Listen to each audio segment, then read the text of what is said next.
সুপ্রিয় দর্শক, এদিকে লক্ষ্য করুন। দর্শক, বাসার ছাদে বা বাসার আঙিনায় শশা চাষ করে প্রচুর ফলন পেতে চান, তাহলে এই কাজটি করতে হবে। চলুন জেনে নেওয়া যাক। শুরুতে একটি পাত্রে 5 লিটার পরিমাণ পানি নিয়ে নিতে হবে। এবার এর মধ্যে আমাদের কয়েকটি অ্যালোভেরার ডাল টুকরো টুকরো করে দিয়ে দিতে হবে। এবার এর মধ্যে আমাদের কিছু পরিমাণ শুকনা চায়ের পাতা নিয়ে নিতে হবে। আর চায়ের পাতায় থাকে প্রচুর পরিমাণে নাইট্রোজেন, যা গাছের পাতা হলুদ হওয়ার হাত থেকে রক্ষা করে থাকে। এবার এর মধ্যে আমাদের কিছু পরিমাণ অর্থাৎ 250 গ্রাম পরিমাণ সরিষার খোল দিয়ে দিতে হবে।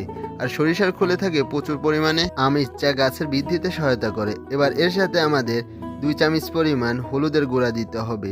আর হলুদের গুঁড়ায় থাকে প্রচুর পরিমাণে অ্যান্টিব্যাকটেরিয়াল গুণাবলী, যা গাছের ক্ষতিকারক ব্যাকটেরিয়া থেকে রক্ষা করে থাকে। আর এই দ্রবণকে ফার্মেন্টেশনের জন্য আমাদের 2 চামচ পরিমাণ আখ বা খেজুরের গুড় দিয়ে দিতে হবে।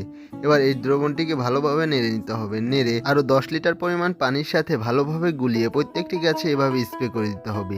এতে করে কি হবে, গাছ দ্রুত বৃদ্ধি পাবে, পাশাপাশি গাছে প্রচুর পরিমাণে ফুল আসতে শুরু করবে এবং গাছ থেকে দ্বিগুণ ফলন পাওয়া যাবে। ধন্যবাদ সবাইকে।